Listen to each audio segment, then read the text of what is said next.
Assalamualaikum warahmatullahi wabarakatuh. Perkenalkan, nama saya Ibrahim Bima Bitakwa dengan NPM 2051002225. Saya akan menjelaskan tentang sholat sunnah. Yang pertama adalah sholat sunnah rawatib. Dari Aisyah radhiyallahu anha, Nabi SAW bersabda, barang siapa yang mengerjakan sholat sunnah 2 rakaat sebelum fajar, sebelum sholat subuh, itu lebih baik daripada dunia dan isinya. Dari Ummu Habibah radhiyallahu anha, ia pernah berkata, saya pernah mendengar bahwa Rasulullah SAW bersabda, barang siapa yang mengerjakan sholat sunnah 12 rakaat dalam sehari semalam, maka ia akan dibangunkannya rumah di surga nanti, yaitu antaranya sholat 4 rakaat sebelum zuhur dan 2 rakaat sudahnya, 2 rakaat sesudah maghrib, 2 rakaat sesudah isya, dan 2 rakaat sebelum subuh. Hadis riwayat Tirmizi. Macam-macam sholat sunnah muakkad ada dua, yaitu yang pertama adalah sholat sunnah rawatib muakkad, yang kedua adalah sholat sunnah ghairu muakkad. Akan tetapi sholat sunnah ghairu muakkad kurang dianjurkan karena hanya sedikit keutamaannya. Keutamaan sholat sunnah rawatib adalah, yang pertama, akan dibangunkannya rumah di surga.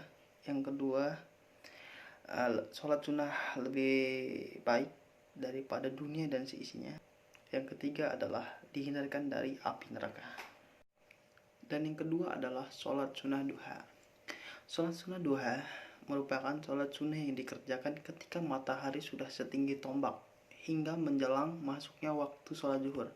Sholat yang dikerjakan minimal 2 rakaat ini juga mempunyai berbagai keutamaannya jika dikerjakan.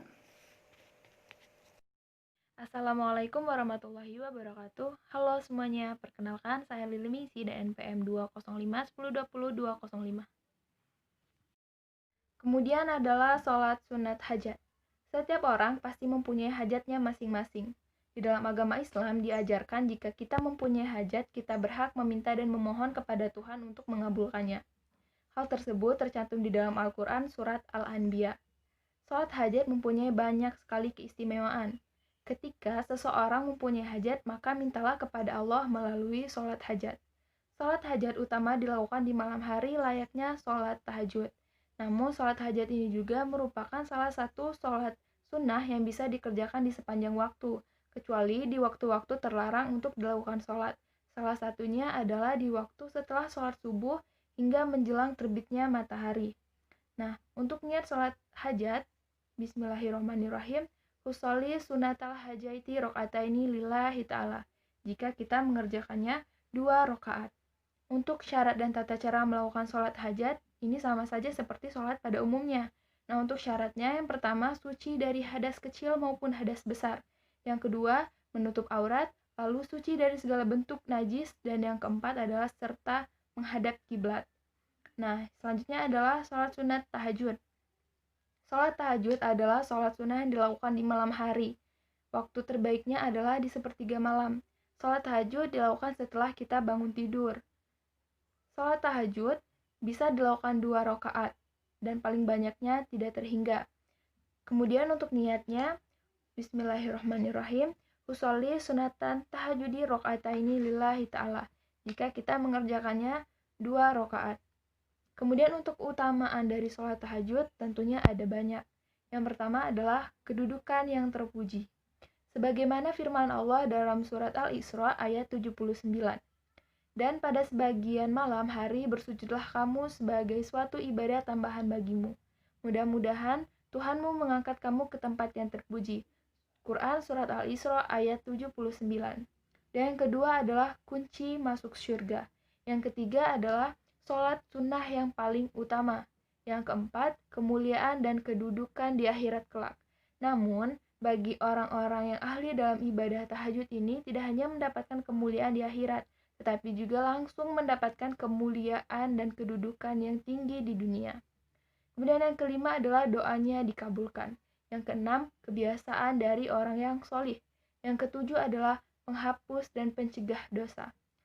Yang lebih istimewa lagi dari sholat tahajud ini adalah bisa mencegah seseorang dari perbuatan dosa dan dijauhkan dari perbuatan maksiat. Dan yang kedelapan, yang terakhir adalah menolak penyakit.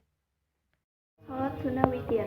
Sholat sunnah witir dikerjakan pada waktu malam setelah sholat isya dan sebelum waktu subuh dengan rakaat ganjil minimal 1 rakaat dan maksimal 11 rakaat. Niat sholat witir yaitu usolli sunatal witri rakaataini lillahi ta'ala. Apabila menjadi makmuman, ditambahkan makmuman sebelum lillahi ta'ala. Sholat sunnah tarawih. Sholat sunnah tarawih adalah sholat sunnah yang dikerjakan pada malam hari setelah sholat isya dan dilaksanakan sepanjang bulan Ramadan. Pada masa Umar bin Khattab, sholat sunnah tarawih dilaksanakan sebanyak 20 rakaat dengan 3 sholat witir.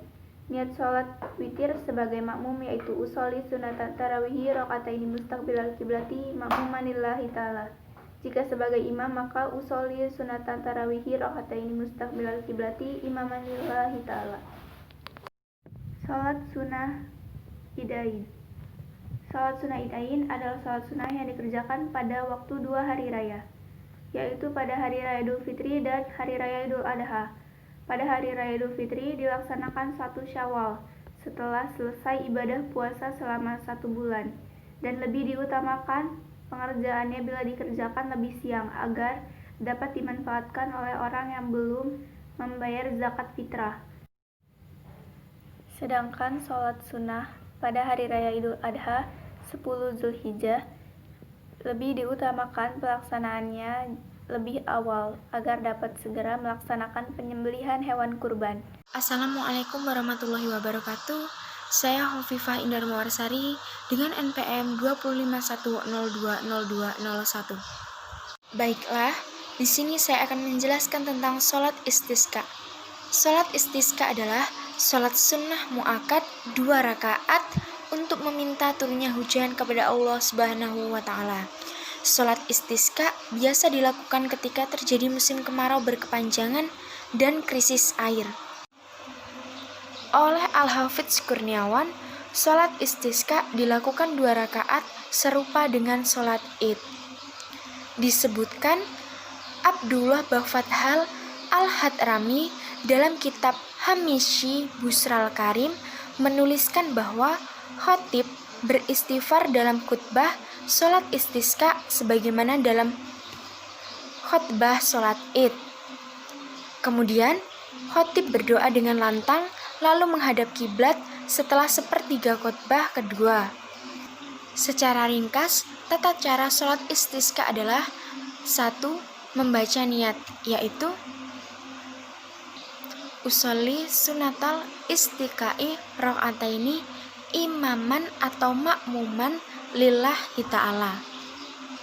Salat 2 rakaat dengan ketentuan 1. Rakaat pertama takbir 7 kali sebelum membaca surah Al-Fatihah, dilanjutkan dengan ruku, sujud, duduk di antara 2 sujud, dan sujud kedua seperti salat sunnah lainnya. Pada rakaat kedua, takbir 5 kali sebelum membaca surah Al-Fatihah, dilanjutkan dengan ruku, sujud, duduk di antara 2 sujud, sujud kedua, dan salam.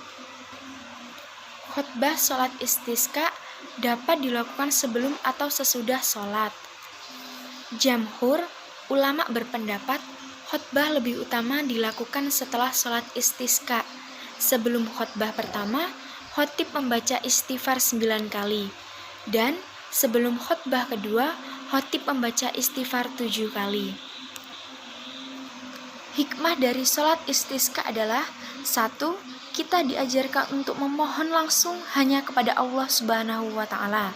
Dan yang kedua, merupakan realitas pembuktian iman kita kepada Allah melalui doa. Yang ketiga, mendidik kita semua untuk memperbanyak zikir kepada Allah. Yang keempat, mendidik kita untuk bersabar dan tidak pernah putus asa. Dan yang terakhir, pembuka pintu rahmat dari Allah Subhanahu wa Ta'ala. Sholat gerhana atau sholat 2 gerhana sering disebut juga dengan sholat kusufain, berarti sholat yang dilakukan saat terjadi gerhana bulan atau gerhana matahari. Sholat yang dilakukan saat gerhana bulan disebut juga dengan sholat khusuf, sedangkan sholat di saat gerhana matahari disebut dengan kusuf. Dari Aisyah diriwayatkan bahwa Pernah terjadi gerhana matahari pada masa Rasulullah SAW. Maka ia lalu menyuruh orang dan menyerukan as-salatu jami'ah, as-salatu jami'ah. Kemudian dia maju dan mengerjakan sholat 4 kali ruku dalam 2 rakaat dan 4 kali sujud. Hadis riwayat Muslim dan Ahmad. Dari Abu Masyud radhiyallahu an, ia berkata, Nabi Muhammad telah bersabda, sesungguhnya matahari dan bulan tidak gerhana karena kematian seseorang, akan tetapi keduanya adalah tanda kebesaran Allah Subhanahu wa taala. Maka apabila kamu melihat gerhana keduanya, maka berdirilah dan kerjakan sholat. Hadis riwayat Bukhari Muslim. Niat sholat gerhana matahari adalah usolli sunatan lil khusufi samsi, imaman untuk imam, makmuman untuk makmum, lillahi ta'ala. Dan niat sholat gerhana bulan adalah usolli sunatal lil khusufi ro'ataini, imaman untuk imam, makmuman untuk makmum, lillahi ta'ala. Hukum sholat gerhana adalah sunnah muakkad berdasarkan hadis Aisyah. Bacaan Al-Fatihah pada sholat gerhana bulan dinyaringkan, sedangkan pada saat gerhana matahari tidak. Tata cara sholat gerhana 1. Memastikan terjadinya gerhana bulan atau gerhana matahari. Sholat gerhana dilakukan saat gerhana sedang terjadi. Yang ketiga, sebelum sholat jamaah diingatkan dengan ungkapan as-sholatu jami'ah, as-sholatu jami'ah. Yang keempat, niat melakukan sholat gerhana matahari atau gerhana bulan menjadi imam atau makmum. Yang kelima, sholat gerhana dilakukan sebanyak 2 rakaat. Yang keenam, setiap rakaat terdiri dari 2 kali ruku dan 2 kali sujud. Yang ketujuh, setelah ruku pertama, dari setiap rakaat membaca surah Al-Fatihah kembali. Yang kedelapan, bacaan surah pertama lebih panjang dari surah yang kedua.